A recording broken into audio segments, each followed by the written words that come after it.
하나님 말씀 신약성경 마가복음 14장 35절부터 40절 말씀 교독하겠습니다. 신약 81쪽입니다. 마가복음 14장 35절부터 40절 말씀 신약 81쪽입니다. 한 절씩 교독하겠습니다. 조금 나아가사 땅에 엎드려 될 수 있는 대로 이때가 자기에게서 지나가기를 구하여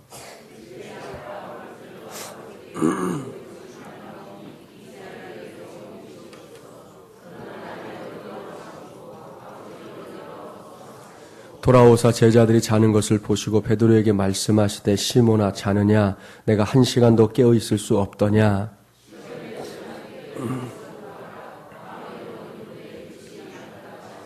다시 나아가 동일한 말씀으로 기도하시고 다시 오사 보신즉 그들이 자니 이는 그들의 눈이 심히 피곤함이라 그들이 예수께 무엇으로 대답할 줄을 알지 못하더라. 아멘.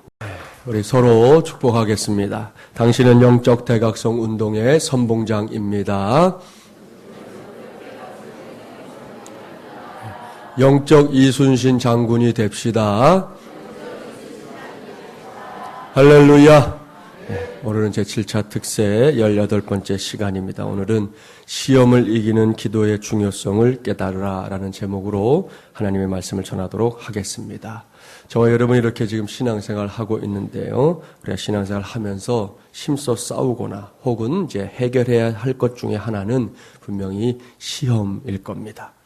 그렇습니다. 예수를 믿는 사람들 가운데 많은 사람들이 나 시험 들었어. 나 시험에 빠졌어 라는 말을 사용하곤 합니다. 저는 중학교 3학년 때부터 신앙생활을 시작했는데요. 처음에는 그 말을 잘 몰랐고요. 단어의 의미도 몰랐고 또 그런 말을 언제 쓰는지도 몰랐지만 언젠가부터 그 단어의 뜻을 안 이후 지금까지 단 한 해도 시험이라는 단어를 듣지 못했던 적이 없는 것 같습니다. 하나님을 아버지로 예수 그리스도를 구세주로 믿고 사는 사람들이 웬 시험이 그렇게 많은지 모르겠습니다. 사람 때문에 시험 들었다. 일 때문에 시험 들었다. 관계 때문에 시험 들었다. 신앙 때문에 시험 들었다. 이것 때문에 시험 들었다. 저것 때문에 시험 들었다. 아무튼 수많은 시험거리들이 있는 것 같습니다. 아시죠? 말투 하나 때문에 시험해요. 눈빛 하나가 이상해졌다고 시험에 빠지고. 이런 일들이 우리가 신앙생활하면서 자꾸만 경험하게 되는 일들이라는 것이죠. 오죽하면 제가 청년사역할 때 지금도 기억나지만 어떤 해인가는 이런 고민 때문에 청년들에게 이렇게 메시지를 선포한 적이 있어요. 올해는 모든 시험들과 전쟁을 선포한다. 앞으로 우리 공동체에서 시험에 들었네, 빠졌네 이런 소리는 없게 하자. 올해는 한번 그렇게 신앙생활을 해보자. 그렇게 메시지를 전했던 기억도 납니다. 그렇다면 저와 여러분은 과연 어떻습니까? 아마 크게 다르지 않을 겁니다. 오늘은 바로 그 시험과 관련된 말씀을 전하려고 하는데요. 먼저 질문해 볼게요. 시험이 뭡니까? 여러분 자꾸 쓰시잖아요, 가끔. 시험이 뭐냐 하는 거예요. 여러 종류의 정의를 말할 수 있겠지만 그러나 오늘 제가 말씀드리려고 하는 시험의 정의가 있습니다. 잘 기억하시면 좋겠어요. 시험은 뭐냐? 고난으로 인해 해야 할 일을 하지 않는 것 또는 하지 말아야 할 것을 하는 것. 다시 말씀드릴게요.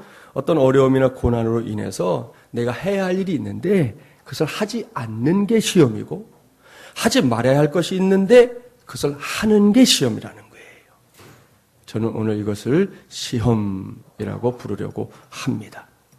이것은 우리가 흔히 말하는 어떤 관계 때문에 사람의 마음이 낙심에 빠진다든지 뭔가 마음에 들지 않는 것이 있어서 신앙생활을 멀리 한다든지 하는 그런 의미의 시험보다는 더 본질적인 정의입니다.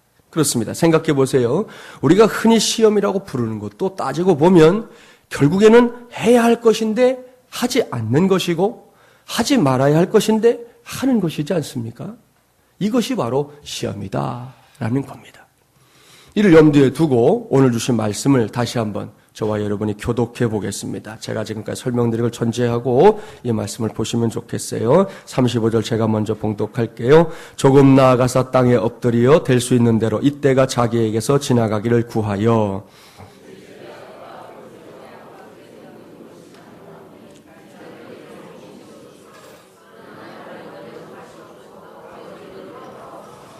돌아오사 제자들이 자는 것을 보시고 베드로에게 말씀하시되 시몬아 자느냐 내가 1시간도 깨어 있을 수 없더냐.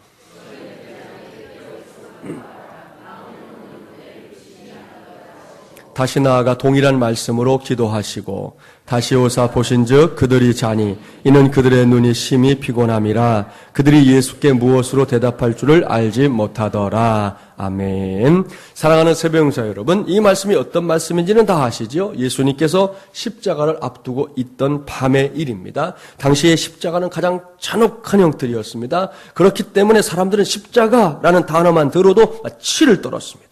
저쪽에 십자가가 서 있다고 하면 사람들은 그것을 쳐다보지도 않고 고개를 돌리고 지나갔습니다.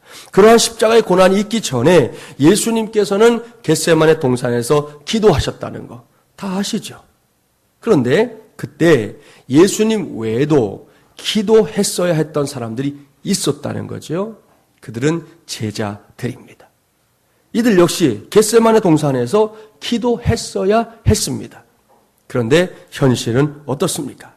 예수님께서는 땅바닥에 머리를 대고 눈물을 흘리며 지금 다가오고 있는 이 십자가가 지나가기를 간절하게 구하고 있는데 제자들은 한쪽에서 코를 골며 잤습니다.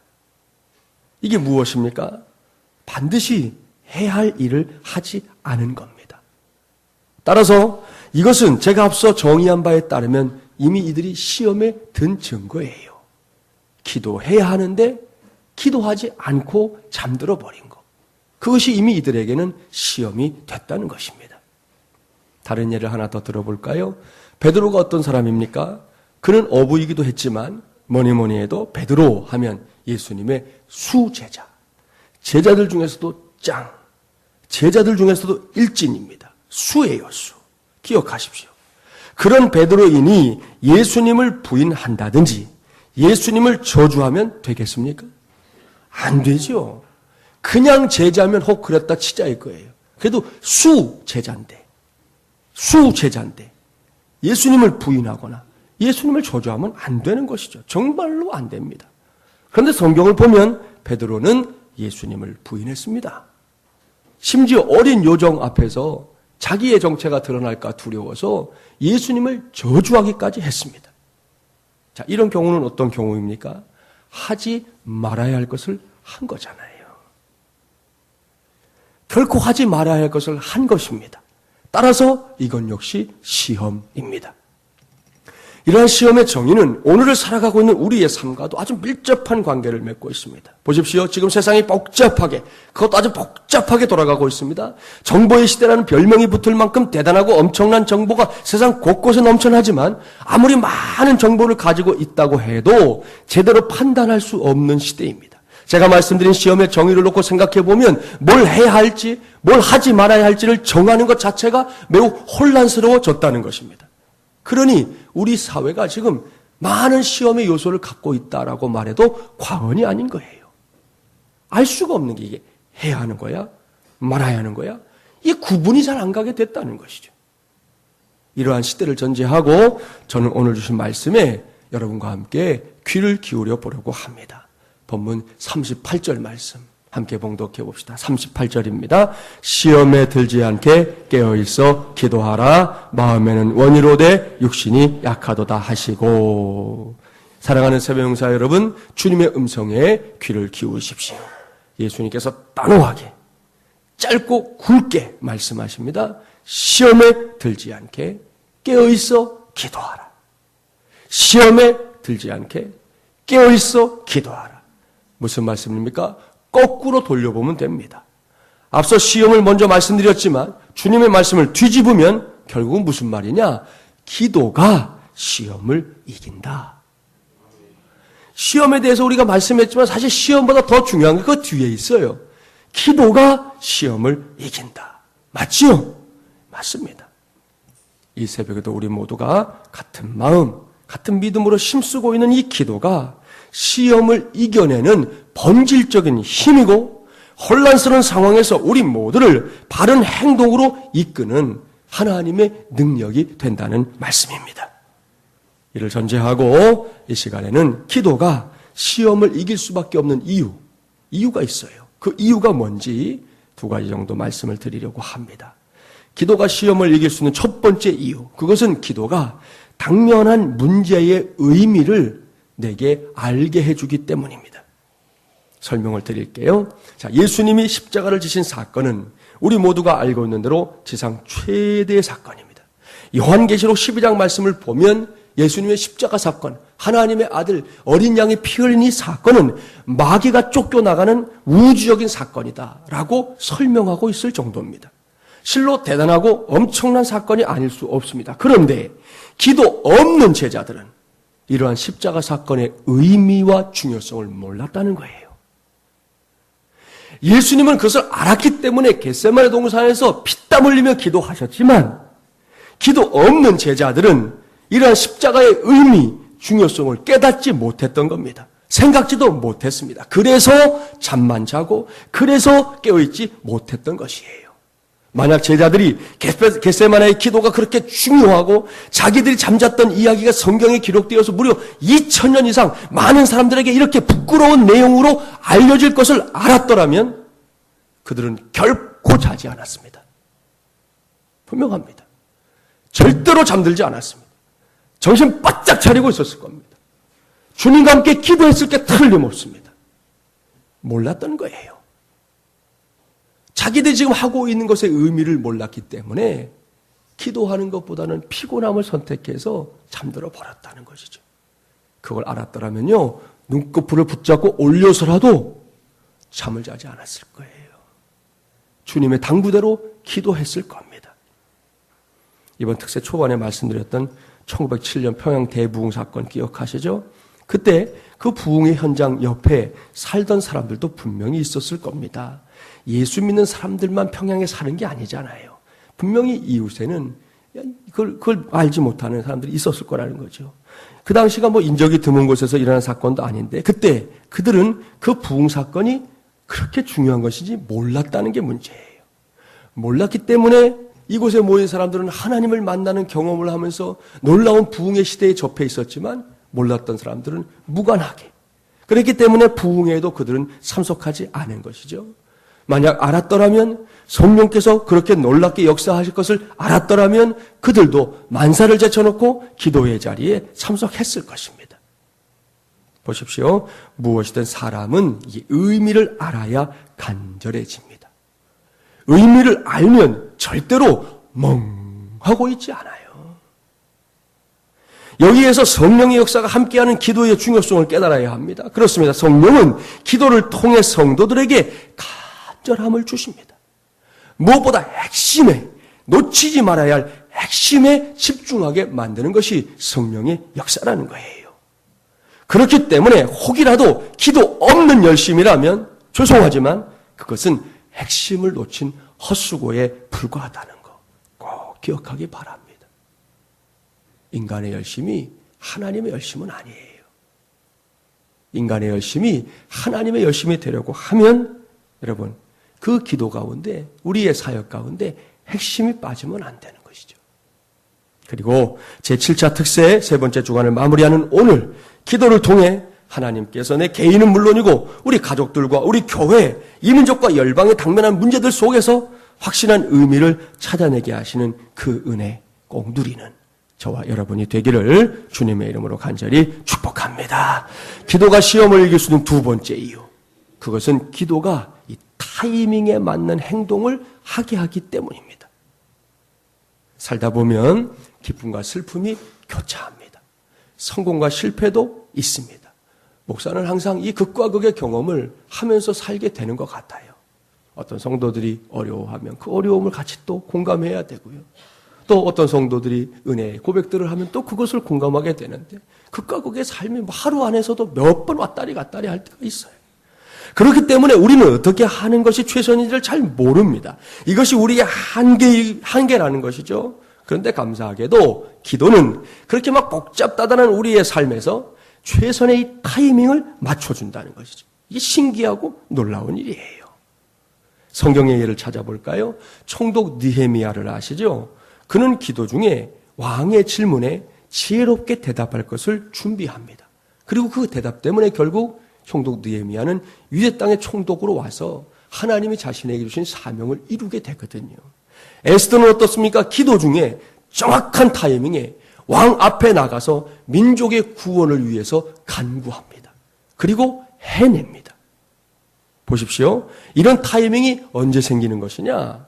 기도 중에 생기는 줄 믿습니다. 제가 이번 주 칼럼 어저께 썼어요. 우리 교회 한 형제의 고백인데 이 형제가 그런 체험을 요즘 하는 거예요.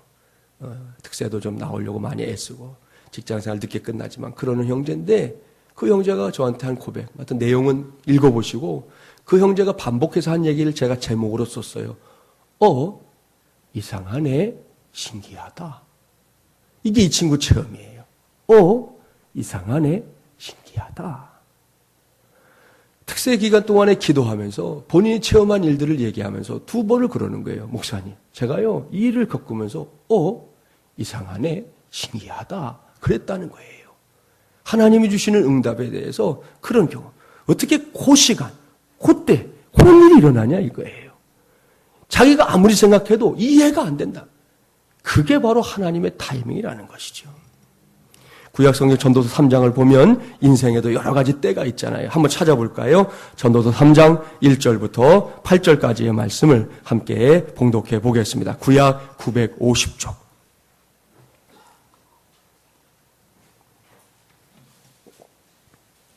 전도서 3장입니다. 구약 950쪽 1절부터 8절까지의 말씀 함께 봉독해 보겠습니다.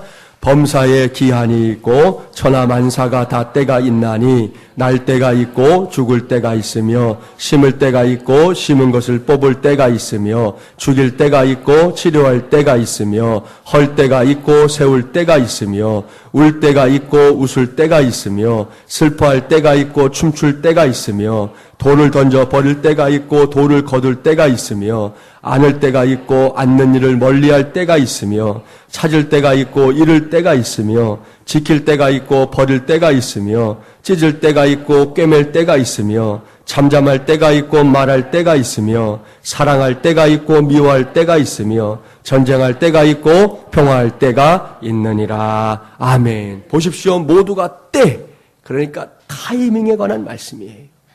이를 전제하고 묻습니다. 이런 때를 아는 지혜를 어떻게 얻을 수 있을까? 다른 것이 아닙니다. 하나님을 찾고 부르짖는 기도를 통해 때를 아는 지혜를 얻게 되는 줄 믿습니다. 살면서 느끼게 되는 것이지만 사실 아름다움은 타이밍에 있어요. 그렇습니다. 세상에서 제일 아름다운 것은 좋은 장소, 좋은 여건이 아닙니다. 너무 주관적인지는 모르겠지만 가장 행복했다고 느낄 때, 어떤 분이 쓴 글을 보니까 이럴 때인 것 같아요. 밖에 온도가 영상 10도, 요즘 비슷하죠. 11도, 12도를 때인데 영상 10도 정도 되는 차가운 날씨이다. 그리고 음산하게 비바람이 몰아친다. 그때 따뜻한 방 안에서 창밖에 비를 바라보면서 따뜻한 커피를 사랑하는 사람과 함께 마신다. 이게 그 사람이 볼 때는 가장 행복한 순간이라는 거예요. 생각해보면 뭔가 이렇게 좀 생각나는 게 있어요. 그런데 자, 이걸 생각해 보자는 거예요. 이런 타이밍이 인생 중에 정말 많으냐? 이 모든 조건들이 갖추어진 그런 환경이 놓여지는 타이밍이 우리 인생에 자주 찾아오느냐? 그렇지 않다는 거예요. 이런 거죠. 비가 오는데 따뜻한 커피가 없어요. 그러니까 조건이 벌써 안 맞잖아요. 따뜻한 커피는 있는데 사랑하는 사람이 없어요. 이 모든 것이 다 구비된 상황을 만난다는 것이, 그렇게 만족스러운 순간을 만난다는 것이 우리 인생에서 결코 쉽지 않다는 의미입니다. 그래서 지혜로운 사람은 이런 기회가 왔을 때 결코 놓치지 않는 것이죠. 그래서 결국 삶을 아름답게 만들 수 있는 거예요. 반면에 어리석은 사람은 언제나 이런 기회가 올 줄 알고 다음으로 밀어버립니다. 결국 인생을 아름답게 세울 시간을 다 놓치고 이 회한의 삶을 만드는 것으로 그 인생을 마무리하게 되는 것이죠. 여기서 꼭 기억하십시오. 하나님은 인생을 아름답게 만드셨습니다. 그런데 이렇게 하나님께서 허락하신 인생은 아무것도 하지 않았는데 아름다움을 드러내는 것이 아닙니다. 반드시 해야 할 것이 있습니다. 그것은 기도를 통해 저와 여러분의 인생이라고 하는 이 자수판에다가 아름답게 수를 놓아야 하는 것입니다. 그것은 우리 몫이에요. 어떠한 수를 놓을까는 저와 여러분의 몫이라고요. 하나님이 책임져 주시는 것이 아닙니다. 그건 내가 책임지는 것입니다. 그렇기 때문에 이렇게 하나님 앞에 모여 기도하는 시간이 귀하고 귀한 것입니다. 복되고 복된 것입니다. 이러한 기도의 능력을 확실하게 믿을 수 있는 저와 여러분이 되기를 주님의 이름으로 축복합니다. 여기까지 저는 오늘 시험을 이기는 기도의 중요성을 깨달으라 라는 제목으로 하나님의 말씀을 전했습니다. 오늘 제가 정의한 시험을 잊지 마세요. 어떤 고난으로 인해, 어려움으로 인해 해야 할 일을 하지 않는 것, 하지 말아야 할 일을 하는 것, 그게 시험입니다. 이것은 비단 시험이라는 이름으로 일컫지 않아도 그저 평범한 삶의 관점에서 봐도 큰 문제예요. 그렇지 않습니까? 예수 믿지 않는 사람이 봐도 해야 할 일 하지 않는 건 문제고요. 하지 않아야 될 하는 건 저 사람들이 봐도 문제라고요. 근데 우리에게는 시험이라고 하는 문제에서 더 큰 문제가 된다는 거죠. 이를 명심하고 오늘 이후 더욱 기도에 힘쓰십시오. 오늘과 같은 특세 때만이 아닙니다. 우리의 삶 전반에 걸쳐, 한 번뿐인 인생 전반에 걸쳐 기도에 힘써야 합니다. 그러면 때마다 당면한 문제의 의미를 확실하게 알게 됩니다. 그걸 알면 그 다음에 어떻게 해야 될지도 알게 되어 있어요. 그리고 그 문제를 해결할 수 있는 최적의 타이밍이 언제인지 그곳으로 우리를 이끄시는 하나님의 은혜도 우리 모두의 몫이 될 줄 믿습니다. 그렇습니다. 이제는 우리 차례입니다. 우리 모두 기도의 용사들이 되어서 어떤 시험이든지 시험은 이기라고 있는 거니까 이기고 또 이기고 또 이겨서 하나님의 영광을 드러내고 영적 대각성의 역사를 선봉해서 감당해 나가는 하나님의 종들이 되기를 주님의 이름으로 간절히 축원합니다.